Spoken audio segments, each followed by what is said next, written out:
I'm Chris Collinsworth. Be sure to check out the PFF Fantasy Podcast as our experts give you the edge on the waiver wire, start-sit advice, and DFS suggestions. Download and subscribe on iTunes or on your favorite provider.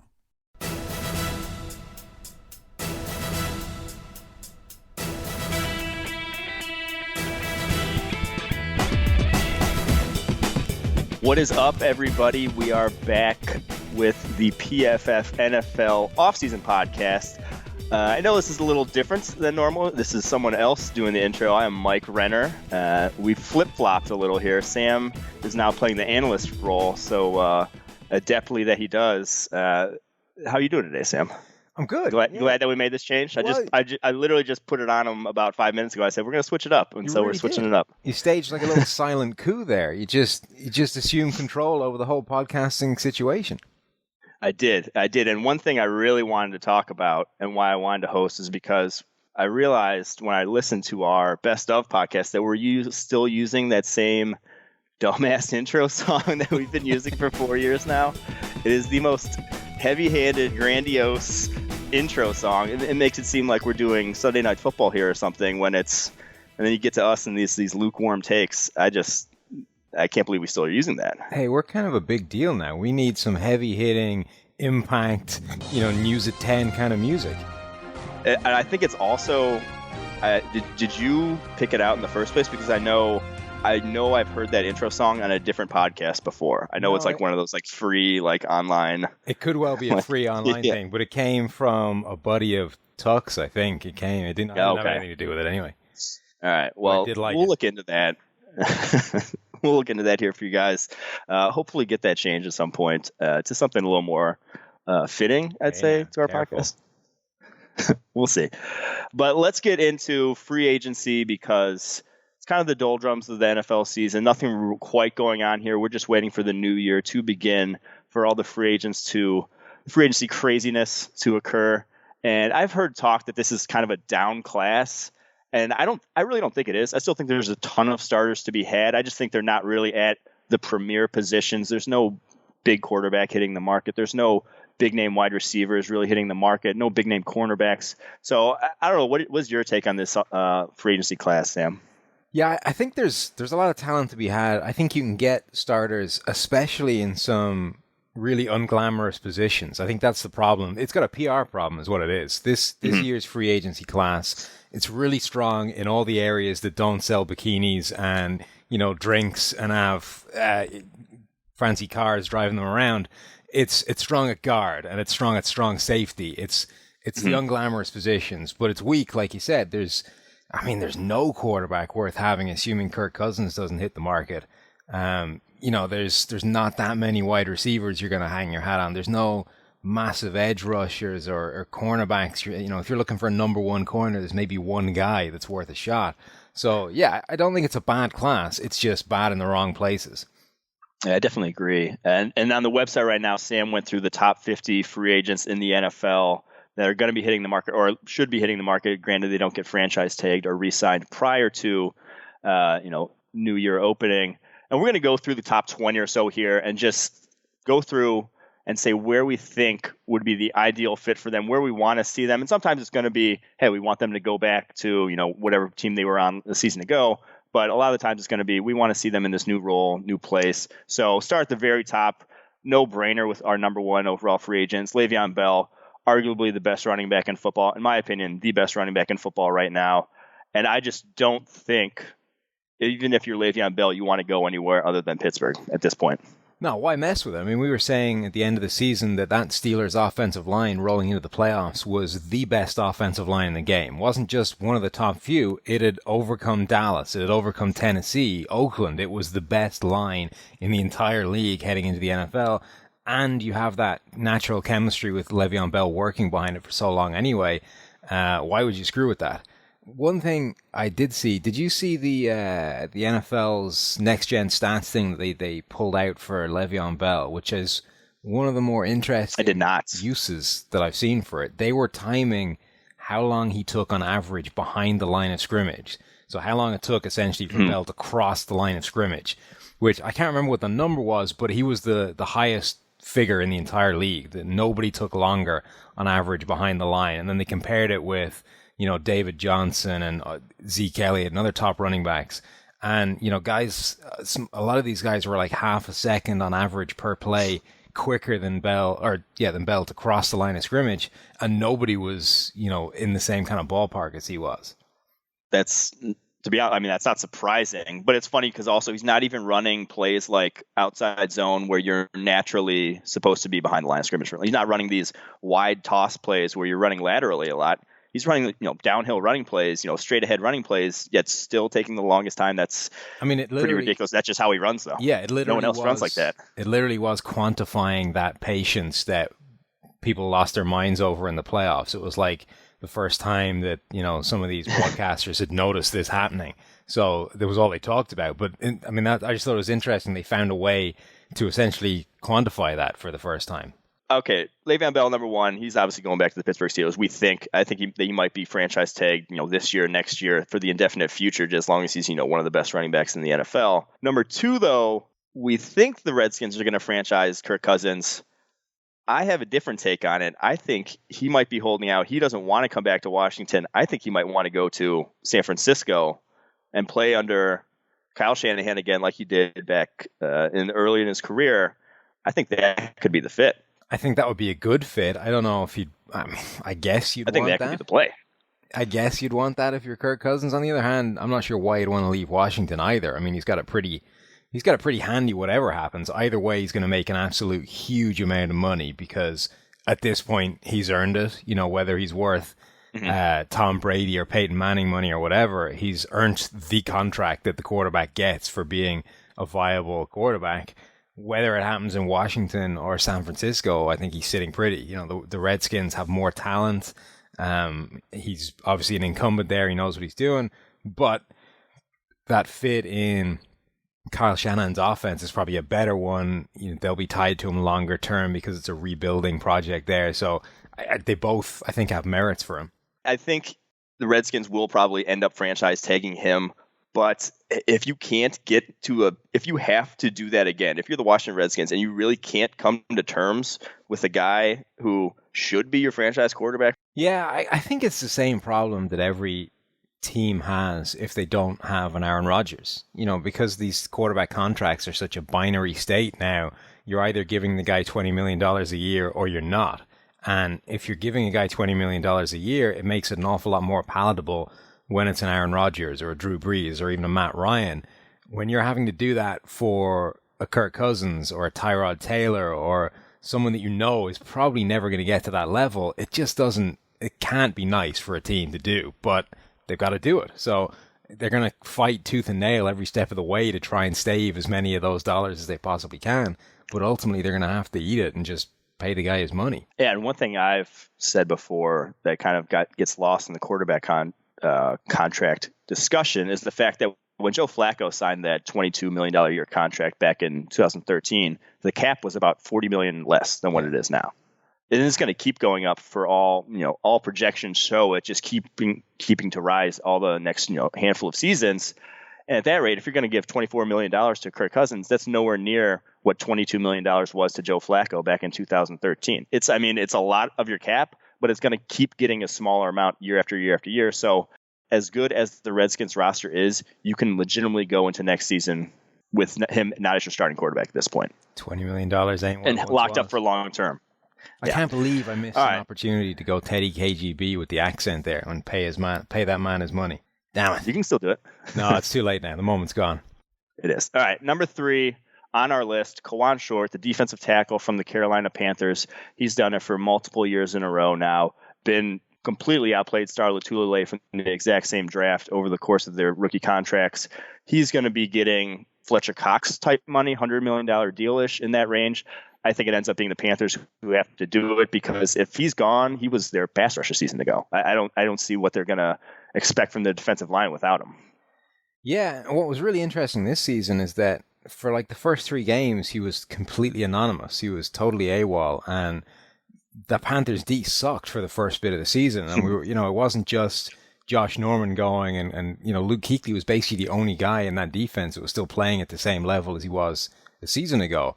And then suddenly the light came on for Kawan Short again. And by the end of the season, he was back to being the guy from a year ago where he was just destroying offensive lines, on his own. And suddenly that Panthers defense looked a lot more legit. You started to get those rookies at the back end playing a bit better. You got Kuechly back finally, and all was well again in Carolina.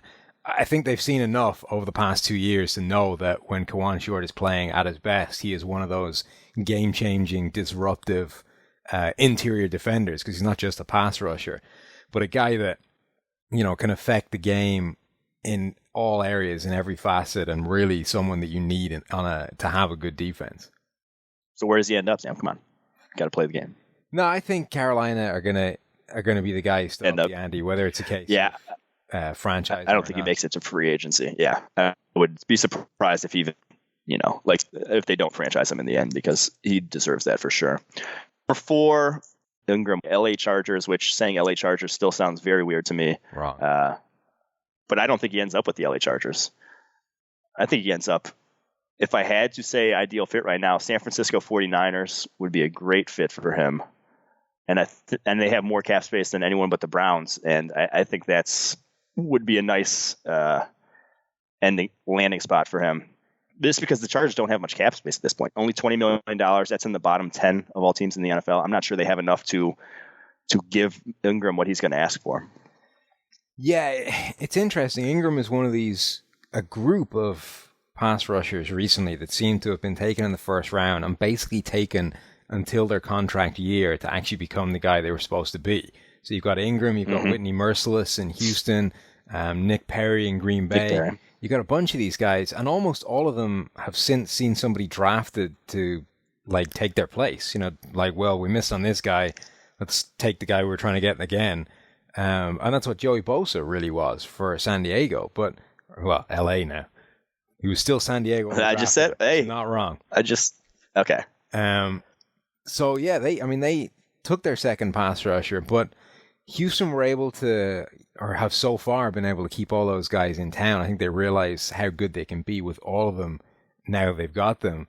I agree with you. I don't think that the Los Angeles Chargers are going to break the bank to keep him. I think that they've seen what they got in Joey Bosa. He looks like an absolute stud, and they're going to use that as an excuse to not pay Ingram and to let him walk. I like the San Francisco fit. I think that's a pretty good one.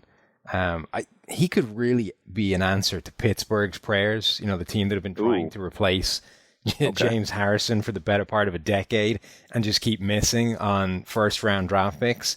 He could be the guy, finally we've proven this guy. He's the first-round pick you think you're drafting every year. Let's just pay him the money and forget trying to draft him. The Chargers being cheap, you don't say. I don't see it happening. All right, number 5, Calais Campbell, the defensive end, defensive tackle, interior guy for the Arizona Cardinals. He's much like Kawan Short in that he has just been, he he will be productive. He is only 30 years old, so he's going to, it might start slowing down over the course of this contract, but he has the type of tools to where I don't think you're going to worry too much. Even if he slows down a little bit, he's still going to be one of the better interior guys in the NFL. I just can't see him leaving Arizona, though. They don't have a ton of cap space. They're right in the middle at around $32 million of cap space. But it's just one of those guys where you can't see him finishing his career anywhere else, in my opinion. Yeah, they have a few free agents coming up this offseason, but he has to be the number one guy on their list to keep. Everyone rolls into free agency. You first address the guys you have that are coming up, figure out who you want to keep, who you're going to let hit the market, and then look elsewhere. And he's got to be number one on their priority list. And it's interesting because, like you said, he's now over 30. I think he'll be 31 by the time this season starts. But he's coming off the best season of his career, which is kind of strange for a guy. He's not old, but he's, getting into that area where we wouldn't necessarily expect him to be hitting the best form of his career. He also made a point of saying that he was coming for Aaron Donald at the top of the PFF grading. So he's a guy that has had the best season of his career and appears to be motivated to get even better. I'm kind of curious to see how he'll do next year.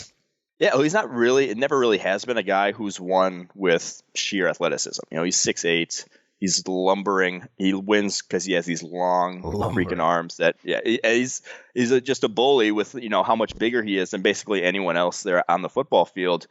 So I wouldn't be surprised if he maintains this sort of high level top 5 interior guy play over a 3 to 4 year contract down the road here. No, that's true. And I think he's always been a kind of top 5 level guy. I'm interested to see if he can actually start to bridge that gap between better at this age. Between like regular humans and Aaron Donald, and JJ Watt, those two guys that are just out on their own in the middle of distance.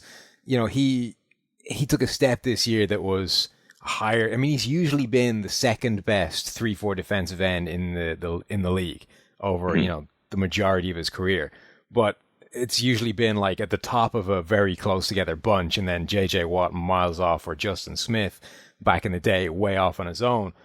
He started to bridge that gap. He took a step ahead of anybody else, and made strides towards a guy like Donald. He's still got a way to go, but I'm kind of curious to see if he can at least repeat that again.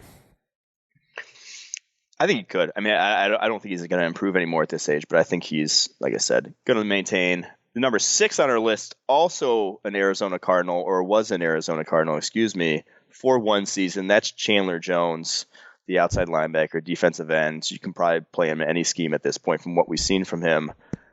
Where do you think he ends up? Because I got an interesting take on this one. I wanted to hear what you have to say. He's another guy that I think the Cardinals are going to try and keep. The trade they acquired him with was basically a throwaway deal, and it turned out to be an absolute steal. The combination of him and Calais Campbell, I think, is probably not a coincidence in terms of what we just talked about. Calais Campbell's best season. I think when you finally give him a legitimate edge rusher to be teamed with, especially when you've got a guy like Marcus Golden on the other side, suddenly that defensive front is really, really formidable, and not just, a pretty good unit. It becomes one of the best in the league. The Cardinals, I think, have seen that this year. I think they're going to try and keep both those guys, just a case of whether they can do it. Yeah, Jones was our 7th ranked edge guy this year. I'll give you a team name, though, that I think he might end up at, and it's the New England Patriots. Have a top 5, have $61 million in cap space. That is top, I think that's like 7th most in the NFL right now. More cap space than the Cardinals. Cardinals will have to re-sign Campbell, like you said, probably going to make him a priority over Jones just because of, the lifelong Cardinal thing, wanting to keep your own guys in-house. If he hits the free agent market, do you think the Patriots could even be a player here? Have they ever? I mean, they don't usually, but not even have they done in terms of the big money thing, because they have gone after specific guys before, like Revis, and paid him significant money. What I'm wondering is, have they ever admitted that they screwed something up before and signed the guy back for like a significant deal? Did they screw it up though, or did they make the smartest Cooper play of all time? They got it was also a second or a third. They got Joe Tooney out of the trade, who was their starting left guard in the Super Bowl. Left guard. He played all right in the Super Bowl though. So I'm not. I mean, they played it perfectly. The trades with Chandler Jones, the trades with Jamie Collins. It would be crazy if he went back there. I know, but just keep an eye out. That's my ideal landing spot for him. That would be. I don't know. I think that would be kind of admitting that they screwed up trading him away and then giving him a big money contract that they weren't prepared to give him before. We'll see. We'll see what happens. Number 7, another edge rusher. We'll move on. Jason Pierre-Paul from the New York Giants.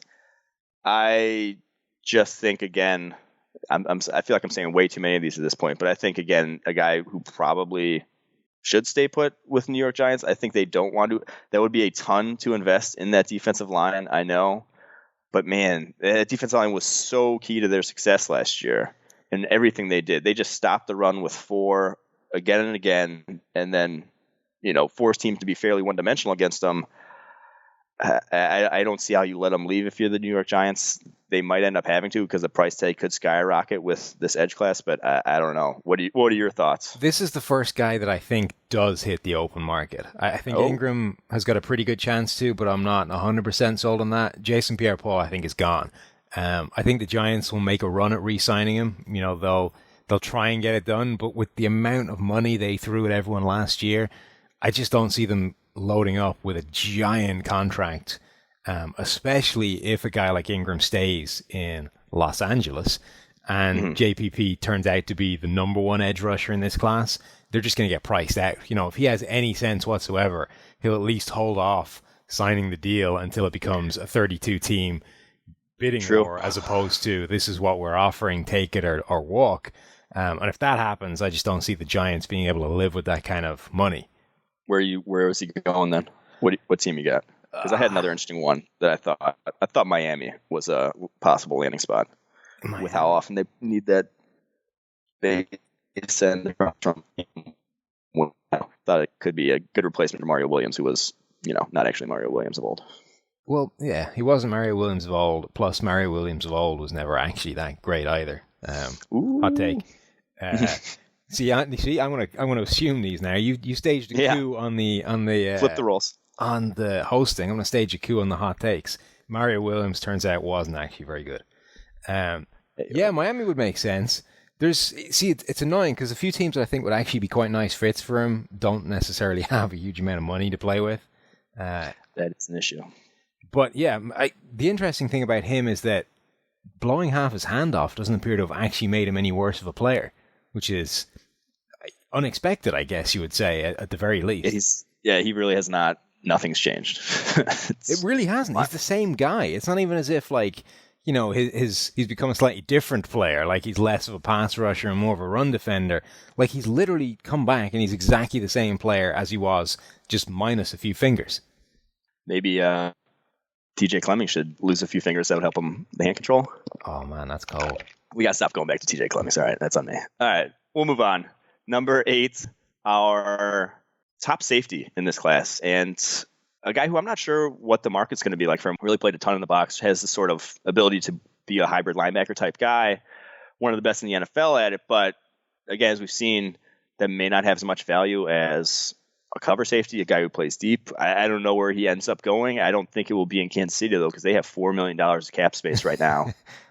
They are hurting for cap space. So I said he might go to Jacksonville. Would be a good fit with how much cap space they have, with the fact that John Cyprien may not end up back with the Jaguars. That's my ideal landing spot for Eric Berry. So I think he's the number one guy on that Chiefs free agent crop to try and keep around. I think if they can only keep one of their guys, and they may not even be able to keep that, Berry is the guy I think they'll try and keep in town. But I agree with you. It wouldn't shock me if he did hit the open market. And what's interesting is, we've talked about Eric Berry before as being this strong safety and this guy that found himself once they moved him close to the line of scrimmage. But he actually played as more of a free safety this year compared with previous years. If you look at where they were deploying him, he was lined up deep again for the first time since he was more of a disappointing player. But this year he was able to do it. This year I think is really important actually for his free agent value, because he can point to tape that shows he's an elite strong safety and an elite free safety in recent seasons, whereas almost all the other safeties that are hitting the market this season have only got half of that equation, and it's the less valuable half. Cyprien, Tony Jefferson, DJ Swearinger, these guys can only say that my best tape is strong safety stuff. You put me way off into the distance, we're going to have some problems. But Eric Berry has got that tape as well, and I think that could put him into this bracket of big money safeties. I also think that he's one of these guys that kind of has that big play, big money reputation anyway. I think even maybe if he hadn't got that tape this year, he may be a candidate to get overpaid in that case. But he's a big name in that, yeah. But I think he's actually justified it this year and has the tape to back it up. Yeah. So Jacksonville, I think, is a good call. Give us a landing spot. Yeah, I do like Jacksonville. I think they got money to spend. I think he's a better Jonathan Cyprien, and he can be, he could at least try the other role in that defense that Cyprien wasn't able to handle. All right, number 9 on our list, Kevin Zeitler, the guard from the Cincinnati Bengals. It seems like, from what I've been hearing, the Bengals aren't actively, want him back that badly. It doesn't seem like. I can't really get a handle on it. I'm living in Cincy here. They seem to think that he's gone. If he is gone, I think the Miami Dolphins would be a fantastic landing spot for him, just in terms of where their needs lie and how big a need right guard was for them last year with Jermon Bushrod playing one of our lowest graded guards. That sort of upgrade could give even more holes for JHI, and that running game would be scary if they had a competent, all across the board offensive line in front of him. Yeah, Miami's a good fit. This is another case where I think there's a few teams that badly need guard help, don't have any money to play with. I mean, the Minnesota Vikings would probably kill people to get a right guard, but they have about $67 in cap room, so they're probably not in the market. The Indianapolis Colts could be an interesting one because they still need offensive line help. They're going at it, they're repairing it slowly but surely, one brick at a time, but they could definitely stand to have a Pro Bowl caliber guard, which is what Zeitler is. So I think they would be an interesting landing spot there. And then moving on to number 10, our next guard, TJ Lang, from the formula of the Green Bay Packers. I think he just stays with the Green Bay Packers. I don't think it kind of fits in line with how they do business to re-sign him, especially after losing Josh Sitton the season ago. Losing guards in back-to-back seasons, not ideal. I just think he ends up back with Green Bay. Yeah, it probably does.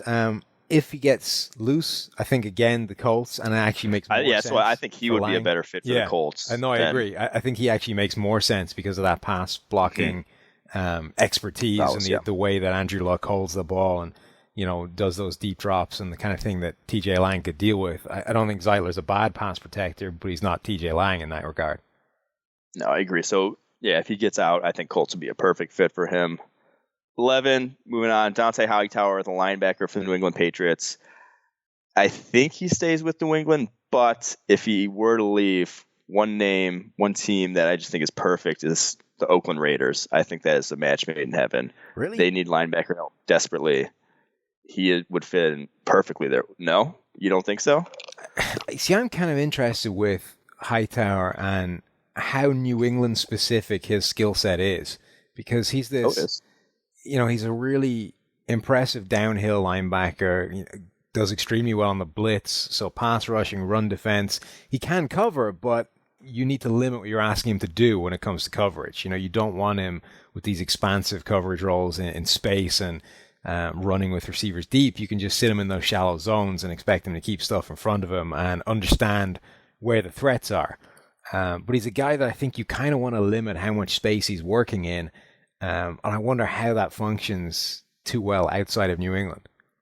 I'd like the fit. I think that blitz package with him in there, as well as maybe Alden Smith if he's back, as well as Khalil Mack, Bruce Irvin, I think that'd be scary. The Jets could desperately do with a guy like Dante Hightower, especially. That's Darren Lee. No, it's really not. But you could actually potentially play him with Darren Lee and maybe get some kind of development serviceability. Kind of guy. Yeah. But I think they could really use a guy like that. Okay. Well, we'll move on to number 12. The first cornerback on this list, is that right? Yep. That is Stephon Gilmore, the cornerback, Buffalo Bills. Asking price supposedly in the $14 million a year range. That seems pretty steep for me, for a guy who never really had a great season. He's always been fairly good. And they play a lot of, they played a lot of man coverage. He can play man coverage. He can do that, but he's never done it at an elite level. So $14 million a year, that's a little out of my range, but I think if you're the Buffalo Bills, you kind of have to sign him just because of how little talent you have there. I don't know if they're going to pay it. I think somebody's going to pay it, but I don't know if it's going to be Buffalo. The thing about Gilmore, and what we said at the top of this, is that this is not a good cornerback class if you need a number one. And Gilmore is probably the only guy that's at least scheduled to hit free agency that has either done it before or you think could have a decent shot of doing it down the line, to be that number one corner that's going to go up against your best receivers, play left corner and get things done. The problem with that is that this most recent season, he didn't look capable of doing that at all. So you've got the most recent year of tape you have to work from shows a guy that can't do what you're going to pay him a huge amount of money to be the only guy capable of doing. So that, I think, is just it's a tough situation to be in for if you need a number one corner. You may actually end up deciding you're better off just chasing it in the draft, but I think somebody's going to end up paying him, and because of that, I think they're probably going to end up overpaying him. Yeah, that game he had against the Jets in week 2 would scare me because his ball skills at the catch point were just, like he was getting destroyed in that game. I wouldn't want I almost disagree that he's the top cornerback in this class. I know we have him as the one, but I think the guy 2 spots down on this list that we'll get to in a second, AJ Bouye, however you pronounce it, Houston Texans corner, was a guy I'd rather have him for agency, but we'll get to him in a second. Let's move on to 13, Alshon Jeffrey, the wide receiver, Chicago Bears. If just from what it seems like his time with Chicago is done, it seems like they're ready to move on. It didn't seem like a great relationship there by the end. And I think that the LA Rams could desperately use a number 1 wide receiver, probably the best wide receiver in this class. I don't think that's really a debate at this point. I think that one makes too much sense to me. Yeah, I like that one. I also like the 49ers. Like you said, they have oodles of money to throw around and no real receivers to speak of. Though they do have DeAndre Smelter, who I loved when he was coming out, but had an ACL injury and has played like 7 snaps since. So we'll call that one a sleeper. He's the answer. A sleeper for them to contribute and actually do something. But yeah, they desperately need somebody, and I think they're the kind of team that would be prepared to live with Jeffrey's flaws and the risk that he hasn't played that much in the last couple of years. Yeah, I think even if DeAndre Smelter hits, becomes their number 1 receiver, which, hey, that seems like pretty slim chance at this point. I think you're still they could still use Alshon Jeffrey's talents. No, I'm not saying that he would be the only receiver they would get, but if somehow he did emerge into the number 1 receiver that they all know and love, then you don't need to throw millions and millions of dollars at Alshon Jeffrey. You can try and find somebody else. Fair enough. All right, on to 14, AJ Bouye, Houston Texans corner. I think that he ends up there's so many cornerback needy teams. The draft is fairly cornerback heavy, but I think he ends up at a team that needs 2 cornerbacks, since the Tennessee Titans, division rival. I think they had 2 games against them this year to see what he can do. Had one of the best seasons of any cornerback in the NFL this year. Was fantastic, but like we said, only 1 season of real production at this point. That's a little worrisome.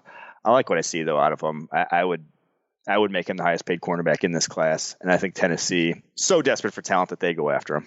I think I really like Bouye, and I thought that all throughout the season we were waiting for it to catch up with him. You think, okay, you can have half a season like that, but eventually you're going to start to see this dip and you're going to see him come back to the pack. But it never really happened. He didn't get exposed at any point really during the season.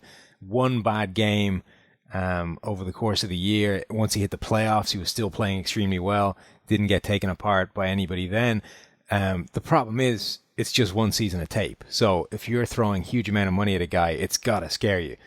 What's always interesting, though, I really like your Tennessee call, by the way. And every year you see in free agency, guys go to teams that they played in recent years and had a big game against them. So would you like to take a guess at Bouye's numbers against the Tennessee Titans over 2 games this year?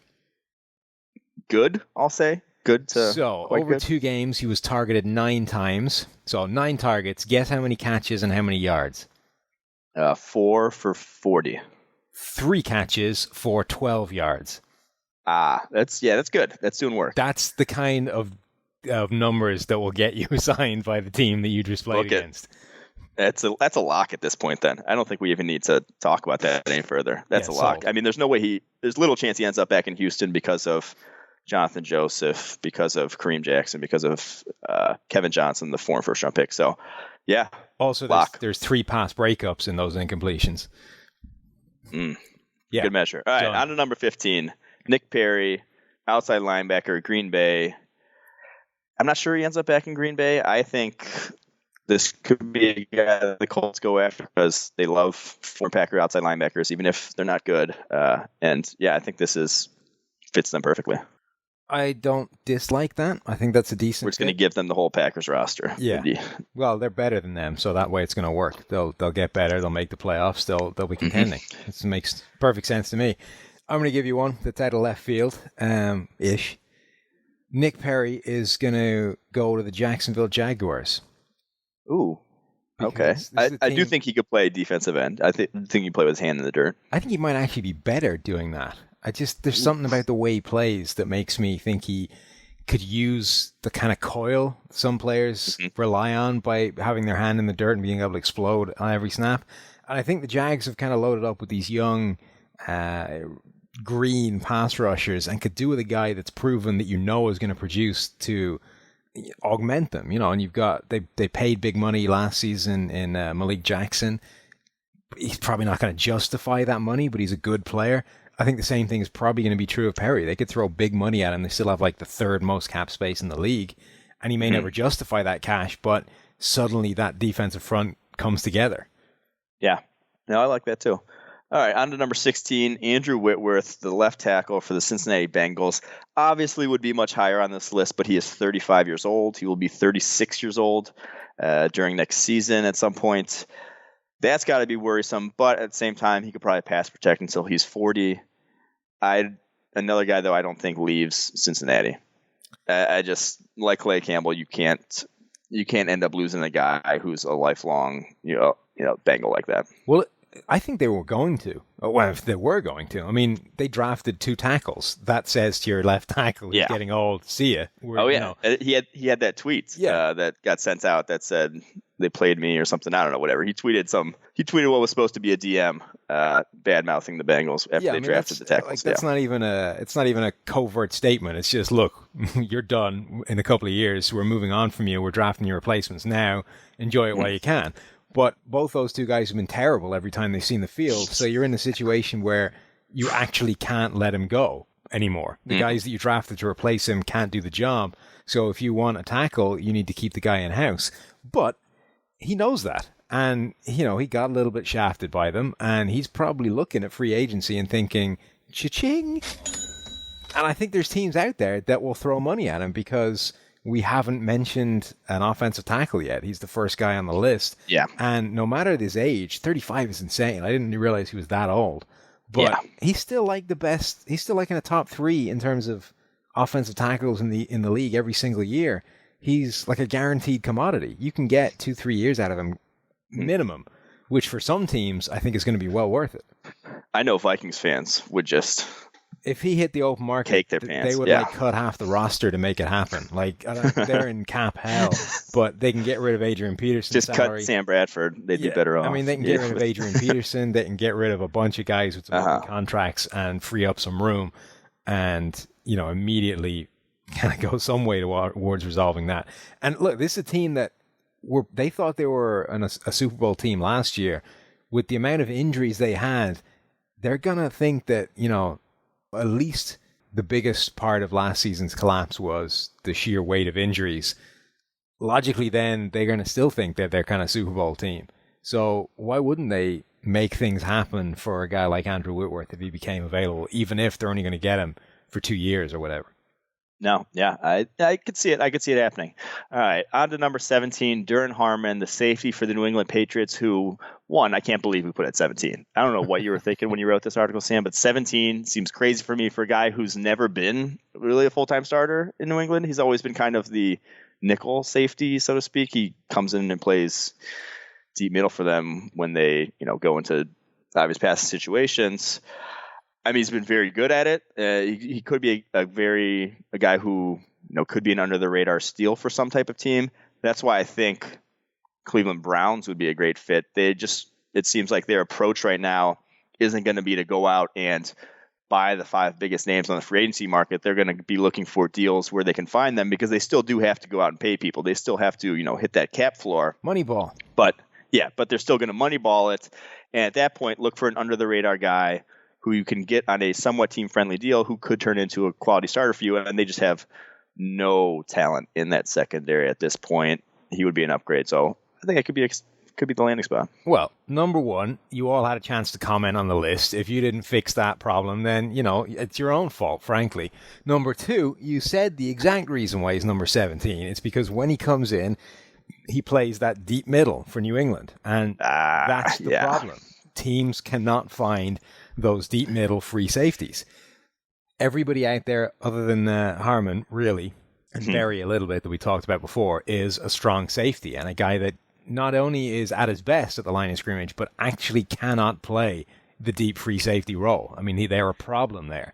Whereas Harmon, even if he's only played the Patriots nickel packages, is still on the field for like 2/3 of the time And he's been the deep-lying free safety, the coverage guy that makes those single high, cover 1, cover 3 schemes function. And if you don't have that guy, your defense cannot work as well as the Seattle team that everyone's trying to replicate. So, we saw this year when Earl Thomas went down, Stephen Terrell didn't play badly, but he's just not Earl Thomas. So unless you can get a guy that can do a passable impression of Earl Thomas, your defense is never going to dominate in that kind of scheme. And I think Harmon can do that. Passable impression. Passable impression. Not okay. We're going to get to this later. That's going to be my that's going to be my little rant. All right. So where do you see him ending up then? Cleveland's a pretty good shout. I agree with you. I think at some point they've got to spend some of this money, and it's overflowing in terms of cap space. If they get rid of guys like RG3, I can't remember who it was. It was RJ3. Tramon Williams was another one. He's already gone, I think. If they got rid of him, they would have like $125 million of cap space on $168 million cap. Nobody else is getting any money. I love the idea of swinging at 10 to 12 mid-tier, 10 or so mid-tier free agents and see if you can get 5 that overplay their contracts. In the draft. Just load up. Yeah, swing at 10 to 12 mid-tier free agents, see if you can get 5 that can grossly overplay their contracts. Then you cut the other 5 or so that don't in the next couple of years, and then you still have cap space going forward because you have these 5 free agents that are completely overplaying their contracts, and then you play the big money game. Then you go for the home run hits, and hopefully by then you'll have a roster with talent around it. So that's my strategy. Consulting firm, call us up. Yeah, Cleveland, got you again. All right, number 18. Nose tackle, Brandon Williams, Baltimore Ravens. Best nose tackle in this class. Had a bit of a down year, but man, he was dominant a few years before that. I think he probably ends up back with the Ravens. Maybe not, though, with Michael Pierce's emergence a season ago. But I'm going to say the Houston Texans as a landing spot for this. And I hate that I'm going to say that because John Costco, one of our other analysts, literally just said it this morning in a Skype chat. And I can't give him any credit for it, but Costco's ideas.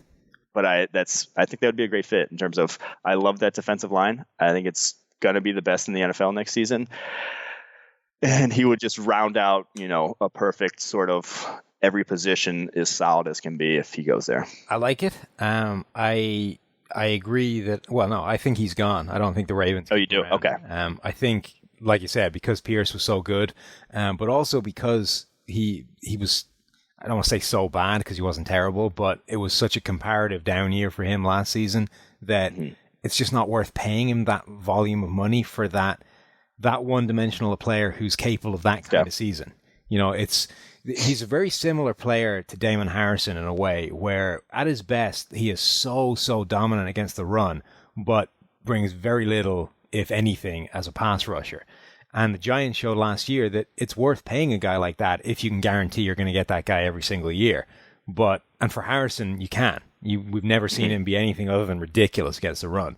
But Williams just showed that you can't guarantee that anymore because he wasn't that guy this year. He was good, he was okay, but he wasn't this dominant, destructive force against the run, at which point you can't give him the huge truckloads of money. So I think Houston would be a good spot. I think the 49ers would make sense, even with the change in scheme to that Seattle kind of system. He could be Brandon Mebane in that defense for them. And again, they have a shed load of money to throw around. It's also a team that was in desperate need of a nose tackle this year. And even with that change in scheme, they're going to have the same problems. They don't have anyone that can anchor in the middle. Williams can do that to you. I like both those, although, wait. 49ers still have Ian Williams, or is he coming back, or what's the deal with him? If, you can't rely. No, he's an unrestricted free agent. So so he's gone. That's a good shout then. All right, 19, Tony Jefferson, the safety from the Arizona Cardinals. From what it sounds like, he's gone from Arizona, and I think the obvious fit here is the LA Chargers. They need. I mean, that's just purely schematically. Gus Bradley's coming in. They need the box safety role filled. He's about as good a box safety in this class. That makes sense from that sort of fit. Now, again, Chargers don't have a ton of cap space, but I don't think Tony Jefferson's going to break the bank. I hope. I just don't think what his role is what the kind of role that breaks the bank in the NFL these days.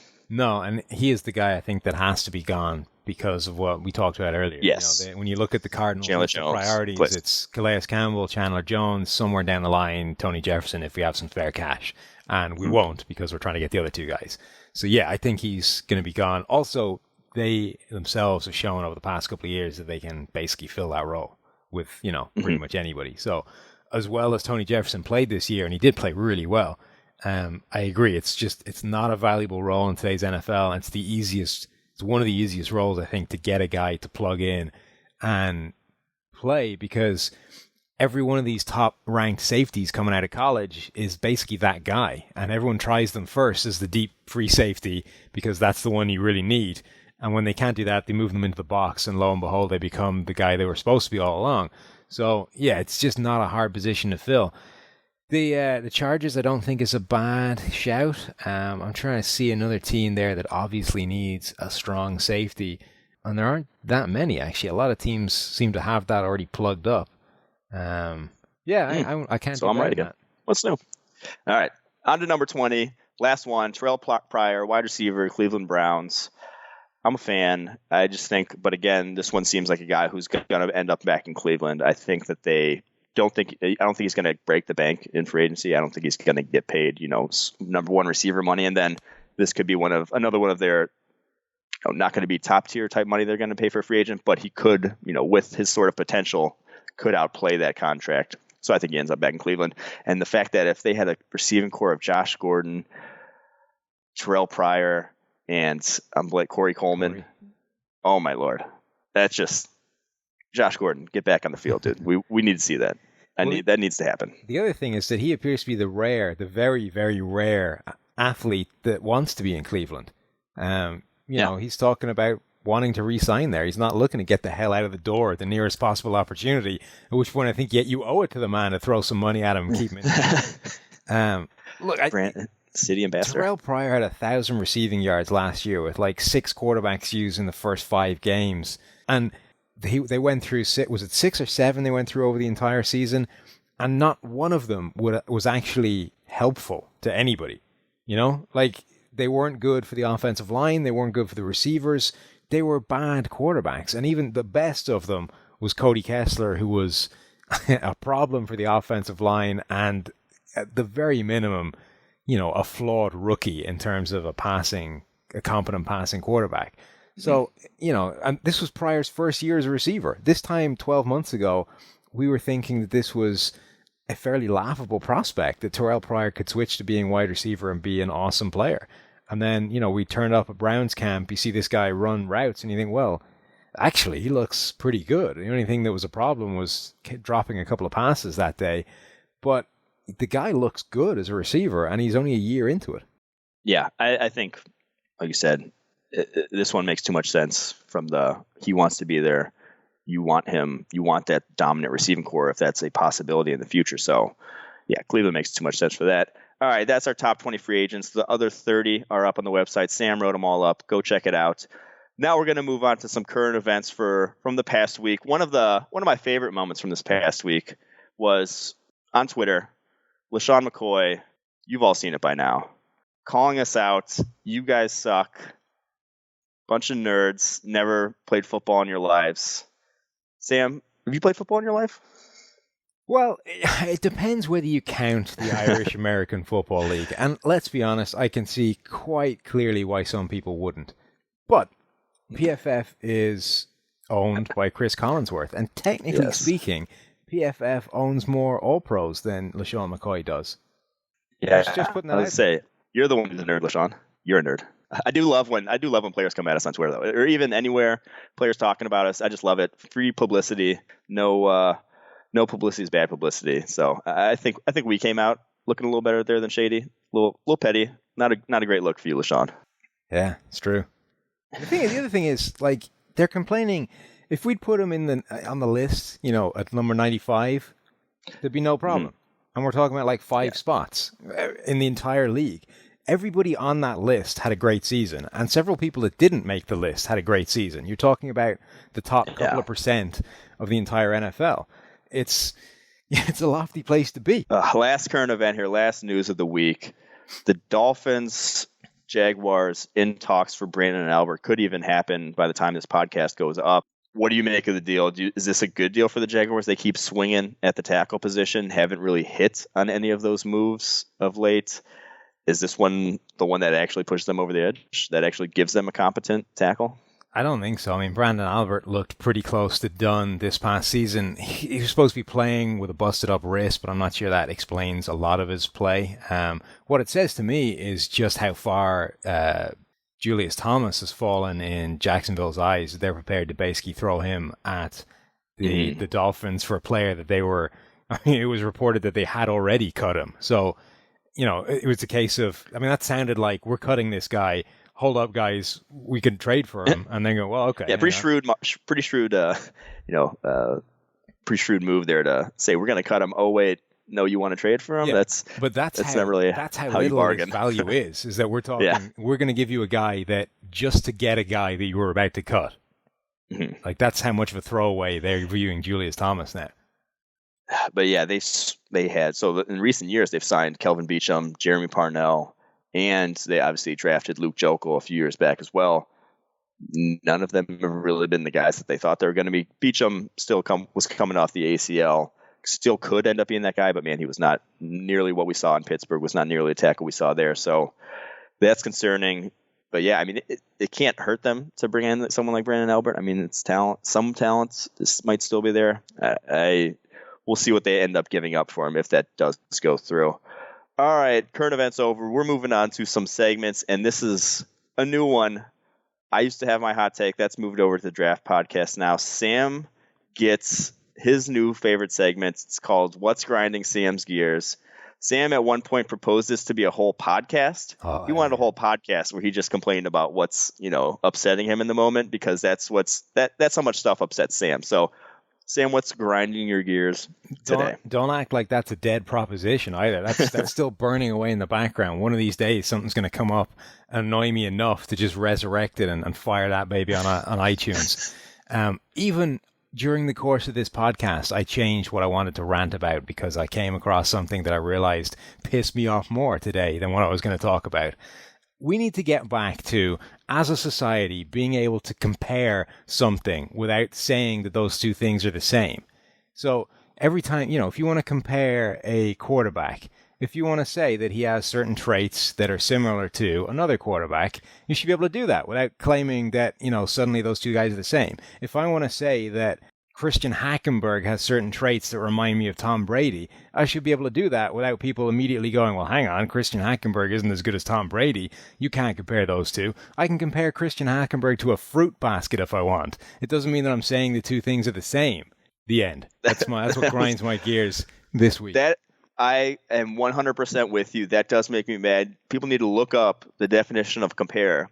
First definition of compare that I found: estimate, measure, or note the similarity or dissimilarity between things. There you that go. Is literally what comparing means. You're, weighing two things against each other. It does not at any point mean that you're calling them the same. On board with that. That's a good grinder. That's a good way to. You came in hot with it this week. I enjoyed it. All right, moving on. Next segment, another new one. This is going to be called Explain This. We're working on the names for these still. Bear with us. We're going to explain a football term, football concept each week to try to make all of us smarter, all of us better football fans. This one is a little nod to Sam's appearance on the Block 'em Up podcast, where they put him on the spot and told him to explain to them what power was.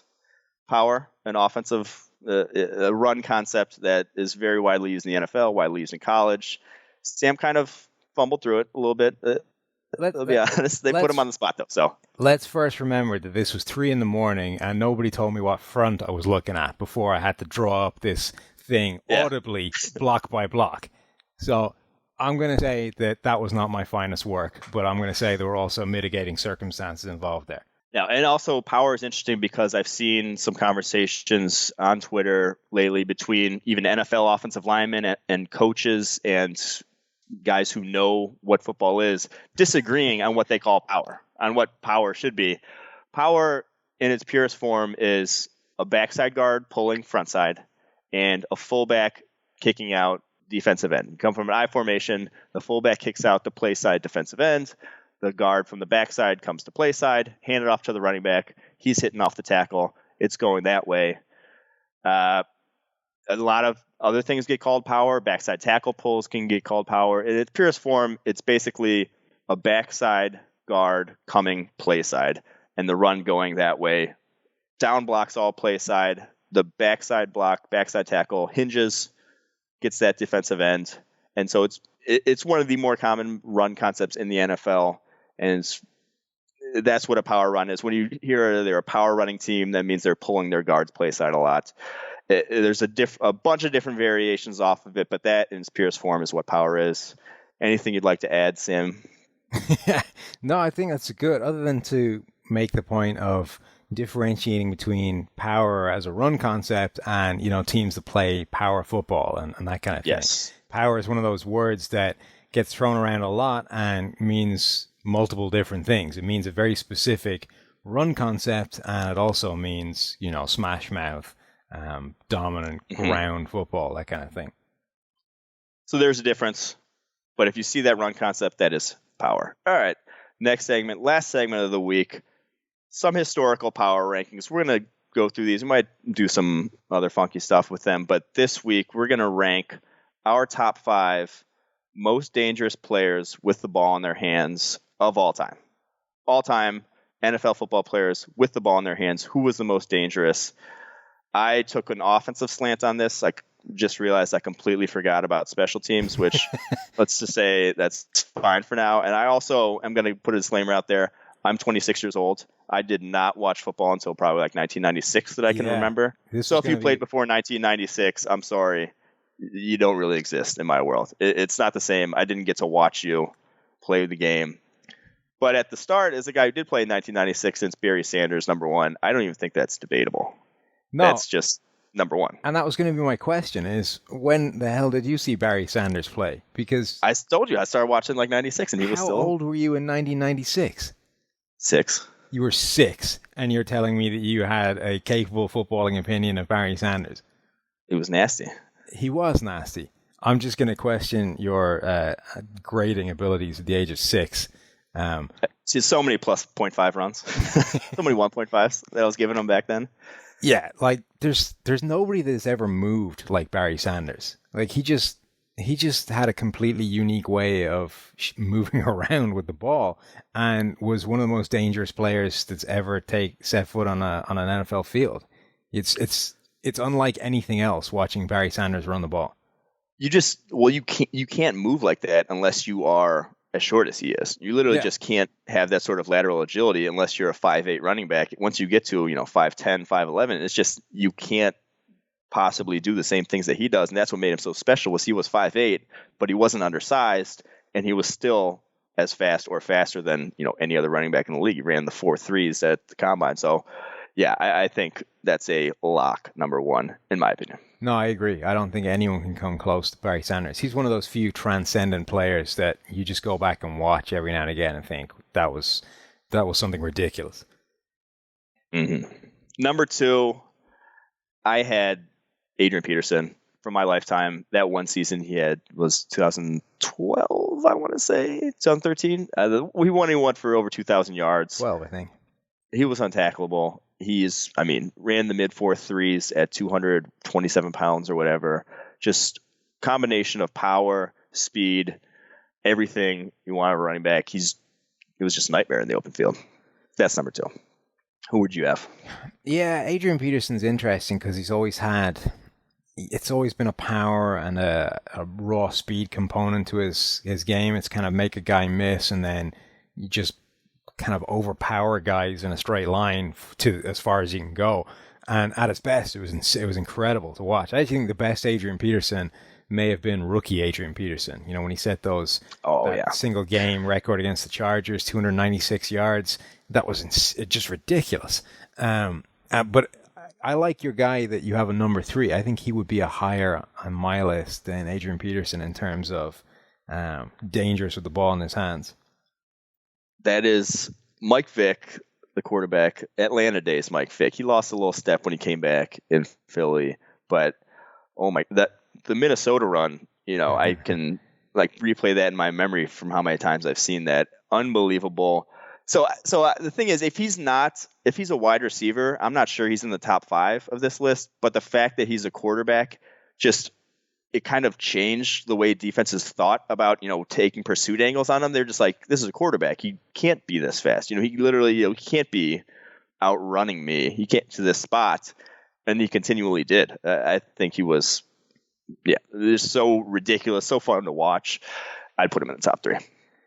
Yeah, I would jump him over Adrian Peterson. I think he'd be a good guy there. The 2 guys, I'm going to throw in 2 guys that you've missed off your list entirely because special teams aren't people to you. I just messed that one up. Yeah, one of them is Devin Hester, Devin Hester's kind of a return version of Adrian Peterson in that there were never that many moves involved in his returns, but he was really good at just going immediately, seeing the one cut he had to make and gone.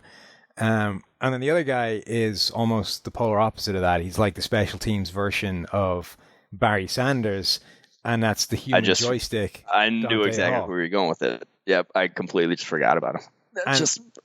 He was like a much smaller sample size. He didn't last for as long in terms of danger. It was just a really sort of intense, burning few seasons with Hall, and then he kind of dwindled off. But for those couple of years, he was just incredible. I mean, he was special teams Barry Sanders. His play against the Denver Broncos is still the nastiest juke I've ever seen in my entire life. When he takes a step forward, jumps back, and then spins or whatever. Yeah. If you know the play I'm talking about, you've seen this play. It was the nastiest play. Everyone should know the play. If you don't, go look it up. Yeah. Regardless, go and look up Dante Hall highlights. I screwed that one up. He's top 5 easy. I hate that I didn't put him on now. I'm completely regretting my decision. Yeah. Because my number 4, Chris Johnson, the best home run threat in my lifetime in terms of just was faster than everyone else. Just literally faster than everyone else on the football field. Still the fastest combine 40 at 4.24. I wouldn't be able to tackle him in the open field. No, that's probably true. He is one of 2 players I have ever seen who are so fast that they completely change angles. They just break them because you can't adjust to that kind of thing on the fly. If you're used to the speed of everybody in the NFL, year in, year out, every single year you've been playing football, and suddenly a guy comes along who is a completely different speed, you can't mentally fix that in your head over the course of a game. So you're always taking the wrong angle with him. And the other guy on that list, my list of 2, is Randy Moss. And, he was more of a over-the-top deep threat, but the same deal. He was just quicker than you in terms of raw speed, and he would break everything you tried to do. You couldn't play cover 2 with Randy Moss because he would just run over the top of it. And Chris Johnson was the same. You would see these holes that other people wouldn't make it through, and he was just gone. And at that point, he's into the 3rd level, and he's probably outrunning the safety as well. I had a different wide receiver on my top 5 to round it out, and I had Terrell Owens because I remember some of his plays, some of his runs after the catch were just insane. He had basically everything in terms of speed, raw power, ability to cut on a dime.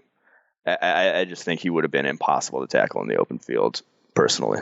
I wouldn't have been able to. I think overall, Randy Moss was a better receiver, but I think Terrell Owens was definitely a better after-the-catch guy. I mean, he was, Brandon Marshall was called Baby T.O., which Brandon Marshall was a hell of an after-the-catch guy. So kind of tells you all you need to know about what T.O. actually was. There you have it. There's my top 5. It's all correct. Actually, I'm even admitting it wasn't correct, leaving Dante Hall off. That's on me. Yeah. I'll do better next time. We'll both do better next week. And that's it for us today. We will see you back next week. I'm PFF_Mike. He's PFF_Sam on Twitter. Hit us up with anything you didn't liked about this week's show, and we will be back next week. Have a good one.